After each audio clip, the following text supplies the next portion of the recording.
Olá, meus queridos irmãos e irmãs, que o meu Deus abençoe vocês.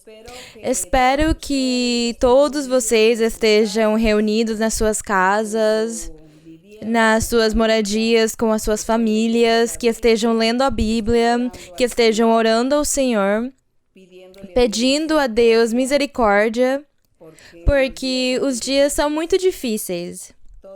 Tudo isso nos faz lembrar de todas as histórias bíblicas, de tudo que a Bíblia menciona, quando o Senhor ficava bravo e ele mandava muitos castigos. O Senhor permitia que houvessem pragas, que houvesse mortandade e doenças, que houvesse fome e necessidades em alguns lugares, em algumas cidades, em alguns países.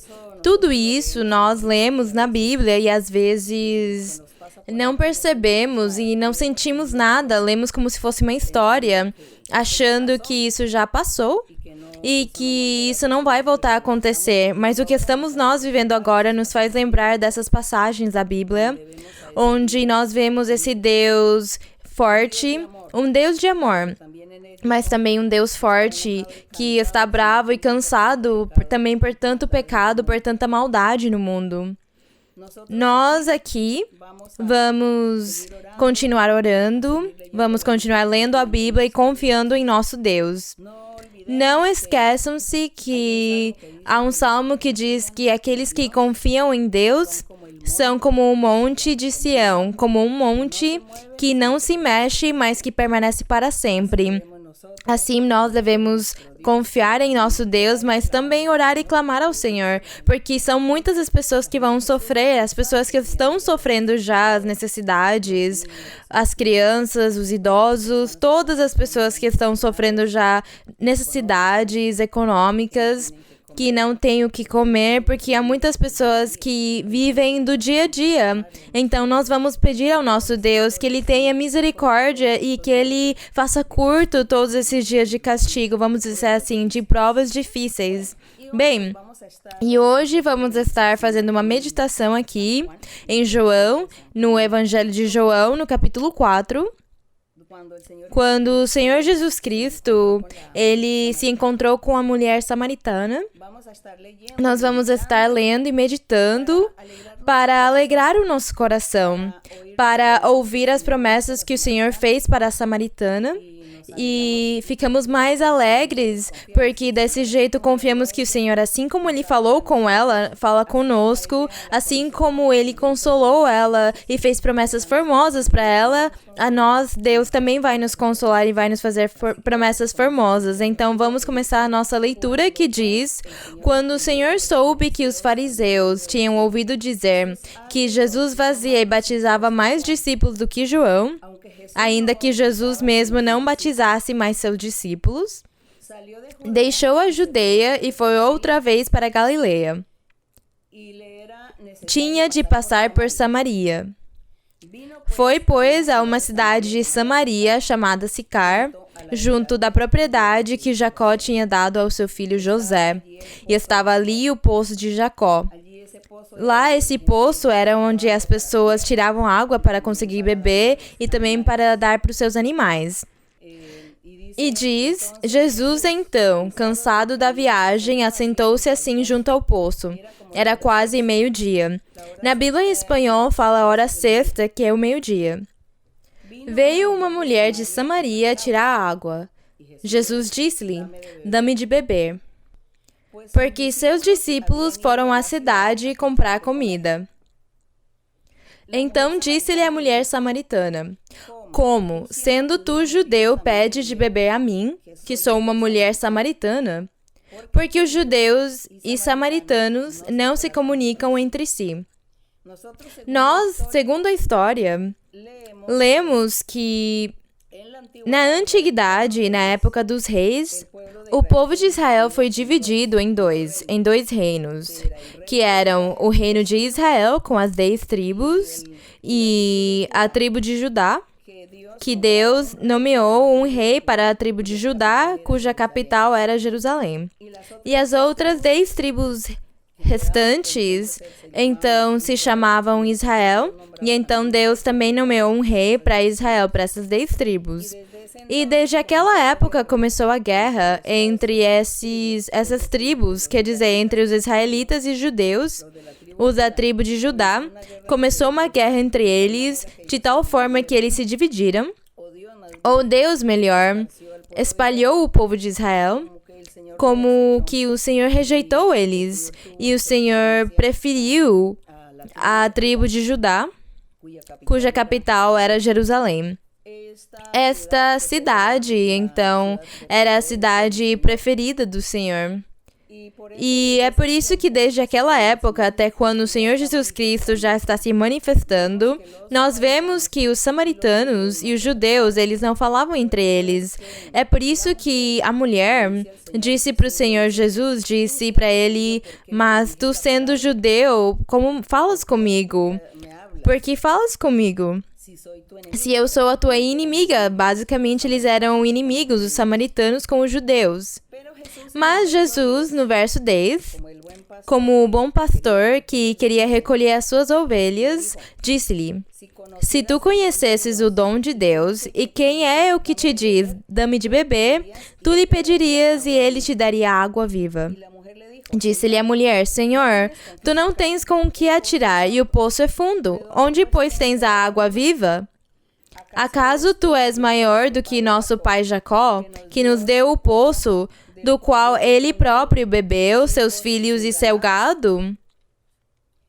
Jesus respondeu e disse-lhe, todo o que beber desta água tornará a ter sede. Mas aquele que beber da água que eu lhe der, nunca terá sede, porque a água que eu lhe der se converterá nele, nessa pessoa, homem ou mulher, em uma fonte de água que salta para a vida eterna. Glória ao Senhor! Essa é a promessa formosa que o Senhor fez para essa mulher. Ele diz que ele tinha água de vida eterna. Estava se referindo, o Senhor, ao Evangelho, a essas boas novas, a Ele mesmo, a sua palavra, porque o Senhor era o Salvador, era o precursor da salvação, Ele era o caminho, Ele era o único caminho, a única verdade que Deus estava colocando no mundo para que as pessoas fossem salvas. E é por isso que o Senhor dizia, eu sou a água de vida. E quem de mim beber diz que será uma fonte de vida eterna e terá essa salvação. O Senhor estava dizendo isso para essa mulher. Ela, no entanto, ainda não estava entendendo de quem era que o Senhor estava falando ou qual era essa pessoa que estava diante dela. No verso 15, a mulher lhe diz, Senhor, dá-me dessa água para que eu não mais tenha sede e não venha aqui tirá-la. Ela tudo estava interpretando de uma forma literal. Mas o Senhor lhe disse no 16, disse-lhe, vai, chama teu marido e vem aqui. A mulher respondeu e disse, não tenho marido. Disse-lhe Jesus, dizeste bem, não tenho marido, porque tiveste 5 maridos e o que agora tens não é teu marido. Nisso dizeste a verdade. O Senhor disse de propósito essa pergunta, disse para ela que levasse o seu marido porque o Senhor sabia que essa mulher ela não tinha um marido próprio dela. Porque parecia que ela fosse uma mulher como se fosse uma prostituta, que estava com um e com o outro, e por isso o Senhor lhe disse, lhe fez essa pergunta, lhe exigiu, lhe disse, traz o teu marido para te dar a água que eu vou te dar para que não tenhas mais sede. Desse jeito, o Senhor usando esses argumentos tão formosos para salvar uma alma, para salvar essa mulher, e não somente salvar ela, mas a sua família e também todas aquelas pessoas que ela evangelizou a partir desse dia. Então, aconteceu no verso 19, que a mulher lhe disse, Senhor, vejo que tu és profeta. Claro, ela lhe disse, tu és profeta, porque ela percebeu que o Senhor tinha dito para ela, 5 maridos tiveste e o que agora tens não é o teu marido. Então ela, quando descobre que ele é um profeta, ela lhe diz, nossos pais adoraram neste monte, quer dizer, lá em Jerusalém. E vós dizeis que em Jerusalém é o lugar. Quando ela disse nesse monte, estava falando era de Samaria, porque lembremos que na história houve um rei que construiu um templo para o povo de Israel em Samaria, para que eles não tivessem que viajar até a Judeia, até a Jerusalém, para adorar a Deus. Então, ele construiu esse templo para eles, e eles, desde aquela época, nunca mais voltaram para Jerusalém para adorar, mas eles adoravam no templo lá em Samaria. Então, é por isso que a samaritana diz para o Senhor, diz, nossos pais adoraram neste monte. E vós, diz os judeus, ou os de Jerusalém, os que habitavam em Jerusalém, dizeis que em Jerusalém é o lugar onde se deve adorar. Então o Senhor lhe disse, mulher, crê-me que a hora está chegando em que nem neste monte, nem em Jerusalém adorareis o Pai. Que formosa promessa o Senhor estava dizendo, porque lhe disse que chegaria o momento, chegaria o dia que nem nesse monte de Samaria, nem em Jerusalém, adorariam a Deus. Por quê? No 22 diz, vós adorais o que não sabeis. Nós adoramos o que sabemos, dizia para ela o Senhor, porque a salvação vem dos judeus. É mesmo, realmente, vinha dos judeus a salvação, porque o Senhor Jesus Cristo era judeu, ele vinha da linhagem de Davi. E o Senhor continua lhe ensinando para a mulher e lhe diz no verso 23, lhe diz, mas a hora chega, e agora é quando os verdadeiros adoradores adorarão o Pai em espírito e em verdade, porque o Pai procura por tais adoradores que o adorem. É verdade, porque depois de tudo, a humanidade, as pessoas que têm se perdido dos caminhos do Senhor, não têm percebido nem compreenderam que Deus é Espírito e que é para adorar Ele em espírito e em verdade. Quando nós dizemos, vamos ler a Bíblia e vamos orar ao Senhor, nós estamos fechando os nossos olhos. Talvez fiquemos ajoelhados e levantamos as nossas mãos no alto para Deus e oramos para o nosso Pai, em espírito e em verdade, porque é assim como Ele tem nos ensinado na sua palavra. Mas hoje em dia existe a idolatria. As pessoas confundiram a palavra do Senhor, porque depois que começou a igreja do Senhor, a sua igreja primitiva com os apóstolos, eles duraram alguns anos, 1 século, 2 séculos talvez, que a igreja funcionou perfeitamente. O Espírito Santo se movia entre todos os crentes, Deus derramou os dons espirituais e fazia milagres e sinais entre todas as suas pessoas, os seus crentes, os seguidores do Evangelho puro. Mas depois começaram as pessoas a se afastarem de Deus e começou novamente a haver pecado e a serem idólatras. Então viraram as coisas de Deus em ídolos, em imagens, em pinturas. Viraram a imagem de Deus, fazendo como se Deus fosse uma estátua, que Deus, como se ele fosse de pedra, de madeira. De muitos jeitos, eles começaram a enrolar o caminho do verdadeiro evangelho e viraram idólatras, imitando todas as outras nações que eram idólatras.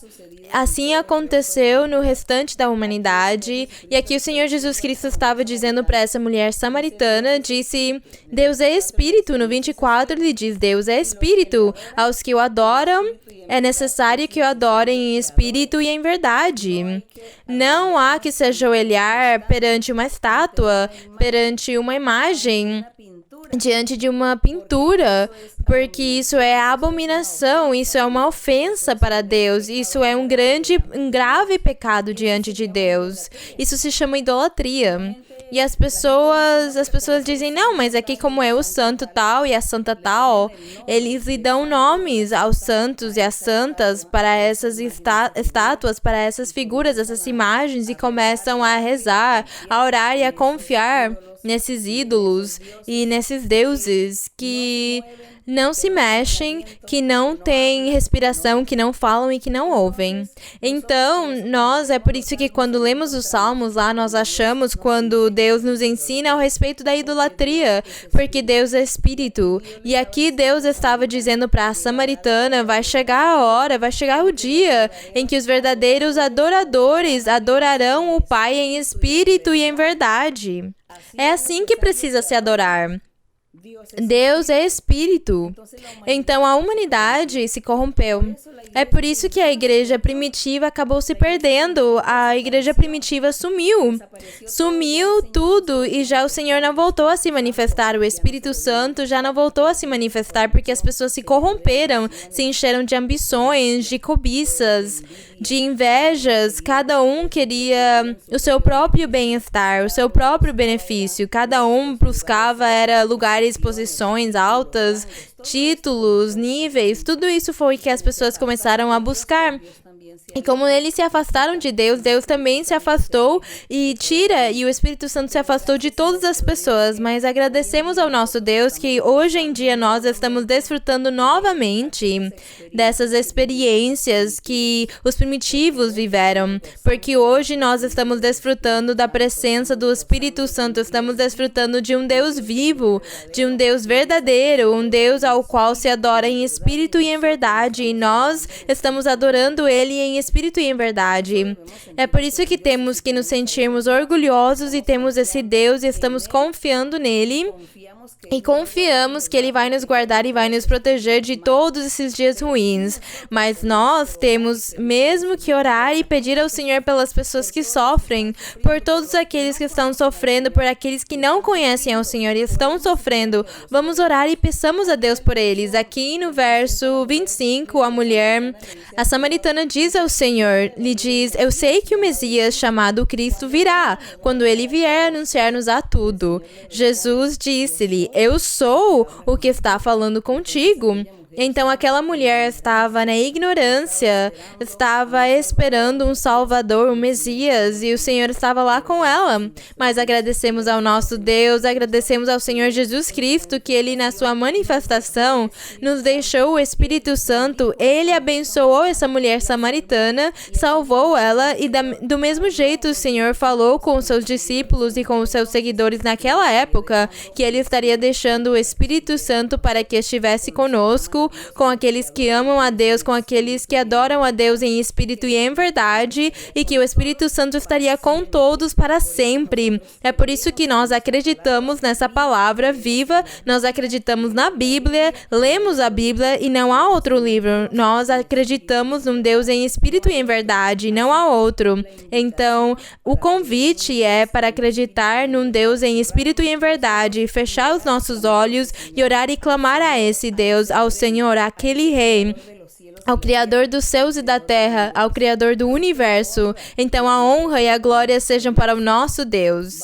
Vamos todos estarmos fazendo uma oração ao nosso Pai. Bendito Dios, Padre de nuestro Señor Jesucristo, gracias mi Señor por esta tu palabra, gracias Señor por tu misericordia, por tu amor, por los beneficios, por las bendiciones que tú nos has dado desde el día que te conocimos como ese Dios verdadero, ese Dios en espíritu y en verdad. Gracias mi Señor. Padre mío, mira Señor la situación que estamos viviendo Señor a nivel mundial. Te pido mi Señor, te pedimos mi Señor, porque mis hermanos y mis hermanas están orando conmigo también.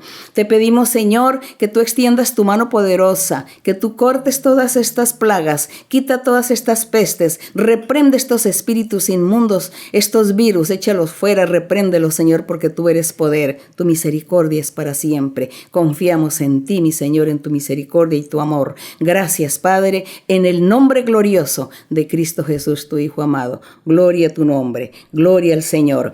Vamos cantar ao Senhor esse coro formoso que diz, eu amo a Cristo, o 148. Vamos cantar ao nosso Deus. Vocês cantem também. Eu amo a Cristo, Él es mi amigo, me ha salvado, me ha sanado, poder me ha dado, pues me ha llenado de gozo y fe y de santo amor. Yo amo a Cristo, Él es mi amigo, me ha salvado, me ha sanado, poder me ha dado, pues me ha llenado de gozo y fe y de santo amor. Yo amo a Cristo, Él es mi amigo, me ha salvado, me ha sanado, poder me ha dado, pues me ha llenado de gozo y fe y de santo amor. Glória ao meu Senhor, agradecemos, bendito Deus, porque nós sabemos que Tu vais nos ouvir, que estás conosco e vamos continuar confiando e esperando em Ti, em Teu amor. Obrigada, Pai, no nome do nosso Senhor Jesus Cristo, amém, glória ao Senhor.